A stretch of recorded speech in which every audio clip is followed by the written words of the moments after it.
Herkese merhabalar. Bugün 8 dakikada daha önce öğrendiğimiz imza tekniklerini özetleyeceğiz ve kendi imzamızı nasıl tasarlayacağımızı konuşacağız. Daha önce A'dan Z'ye bir seri yayınlamıştım. Onun öncesinde de temel imza dersleri adı altında 3 tane daha dersimiz var. Bu dersi seyrettikten sonra kendi isimlerinizin baş harfine ait dersleri orada da bulabilirsiniz. Aşağıya linkini bırakıyorum. Ve yine harf formları birbiriyle ilişkili olduğu için tüm seriyi seyretmenizi öneririm. Kısa kısa derslerden oluşuyor. Çok sıkılmayacağınızı umuyorum. 2 kat hızlandırarak da seyredebilirsiniz bazı dersleri. Bu arada geçen hafta bu dersi İngilizce olarak yayınlamıştım ve gelen talepler üzerine Türkçe olarak da yayınladım. Eğer daha önce derslerimizde ilk 10 maddeyi seyrettiyseniz direkt 3.36'ya atlayabilirsiniz. Şimdi başlayalım. Dik yazabilirsiniz, eğik yazabilirsiniz, sağ ya da sola eğik yazabilirsiniz. Harfleriniz zigzaglar çizebilir ya da daha yumuşak hatlarla ilerleyebilirsiniz.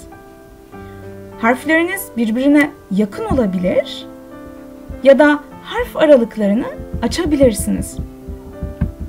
Yaptığınız her hareket, harflerinizde yaptığınız her hareket harflerinize ve imzanıza farklı bir karakter kazandırıyor.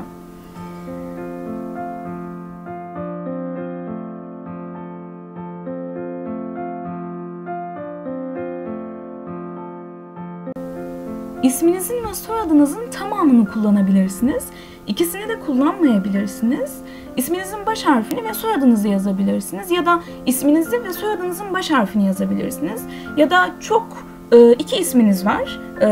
Saliha Büşra Yılmaz olsun. Sa bu Yılmaz, Sa B Maz şeklinde isminizden, soyadınızdan harfler seçerek ilerleyebilirsiniz. Burada bir küçük nokta var. Soyadı kanununda imza konusu önde özat, sonda soyad şeklinde belirtilmiş. Ve büyük harfler ve küçük harfler kullanabilirsiniz. Büyük harfleri küçük harfmiş gibi ya da küçük harfleri büyük harfmiş gibi kullanabilirsiniz. Mesela Atatürk'ün imzasında baştaki A harfi aslında küçük A'dır. Fakat büyük harfmiş gibi kullanılmış. Yine kaleminizin yüzeyle yaptığı açı çok önemli. Bundan güzel yazı derslerimizde de bahsettik. Ve kalemi tuttuğunuz yer de çok önemli. Kalemi çok geriden tutarsanız kalem bir fırça gibi savrulur. Fakat önden tutarsanız kalem üzerinde daha çok hakimiyet kurarsınız. Ve imzanız yukarı çıkabilir, düz devam edebilir ya da aşağı inebilir. Ve harf bölümlemeleriniz de çok önemli. Harf bölümlemelerini değiştirerek harflerinizi bambaşka karakterlere büründürebilirsiniz. Mesela burada bazı R'ler daha yaramaz, bazıları daha oturaklı. Bakıyorsunuz yaşlı, genç, üzgün, sinirli, kızgın. Bu bahsettiğimiz tüm maddelerle bu harflerinizin karakterini değiştiriyorsunuz ve imzanızın karakteri de burada ortaya çıkıyor. Sonuncu ve en önemlisi X yüksekliği, X boyutu. Belki de derslerimizde en çok bahsettiğimiz kelime grubu budur. Nedir peki bu? Mesela A harfi sadece gövdeden oluşur. B harfinin başı ve gövdesi vardır. Y harfinin gövdesi ve kuyruğu vardır. F harfi her üçüne de sahip. Biz bunun boyutunu değiştiriyoruz. X yüksekliğini küçültüyoruz çoğu zaman ve harf başını ve harf gövdesini, harf kuyruğunun boyutunu büyütüyoruz.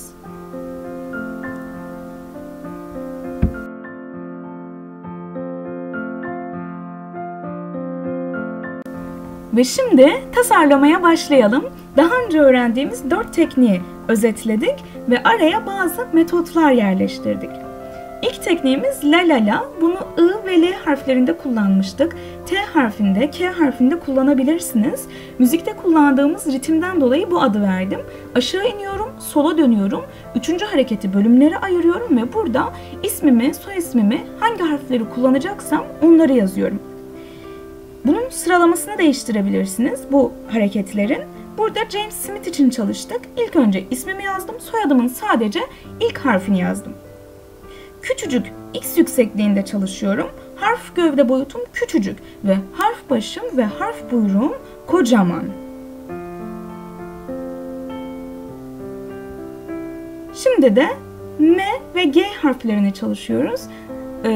Bulut imza tekniğinde çalışıyoruz. Maria Garcia için çalıştık. İlk önce ismimi yazıyorum. İlk önce harflerimi görmeliyim çünkü. Burada neler var? Siz de imzanızı tasarlamadan önce isminizi ve soyadınızı yazın. Neyi nasıl kullanabileceğinizi ilk önce bir düşünün.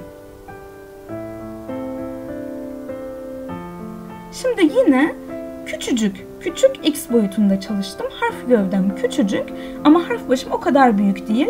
Şemsiye metoduyla ismimi ve soy ismimi içine aldım. M harfinin, baş harfimin içine aldım. Bunu da nerede kullanabilirsiniz? B harfinde, V harfinde de bunu kullanabilirsiniz. Ve bulut imza tekniğiyle bunu daha da küçültebilirsiniz. Neydi bulut imza tekniğim? Benim bir evim vardı. Evimin çatısını atıyordum ve evimin direklerini atıyordum ve sadece çatısını kullanıyordum. Mesela bir B harfim varsa B harfinin sadece yuvarlak kısımlarını kullanıyordum ve bunu döndürebiliyordum, çevirebiliyordum, yansıtabiliyordum. Eğer V harfi gibi daha dik hareketlerden oluşuyorsa bunu da yuvarlaklaştırabiliyordum ya da ovalleştirebiliyordum, gerebiliyordum, bükebiliyordum. Şimdi bir de silüet imza tekniğiyle çalışalım. Bu çok bulut imza tekniğine benzer. İmzayı döndürdüğümde bir yüzle karşılaşıyorum, bir suratla karşılaşacağım.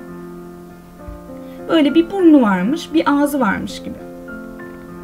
Yine Maria Garcia için çalıştık. Eğik çalıştım. Çok küçük X yüksekliğinde çalıştım. Bu sefer diğerlerinden farklı olarak harf başım ve harf kuyruğum kocaman. İmzam son harfte A harfiyle de imzamı yukarı taşıdım. Dar harflerden oluşturdum. Geniş değil harflerim.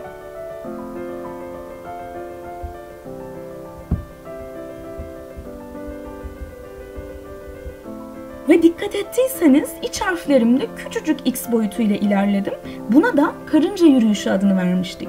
Küçük deniz dalgaları ile hareket ediyorum.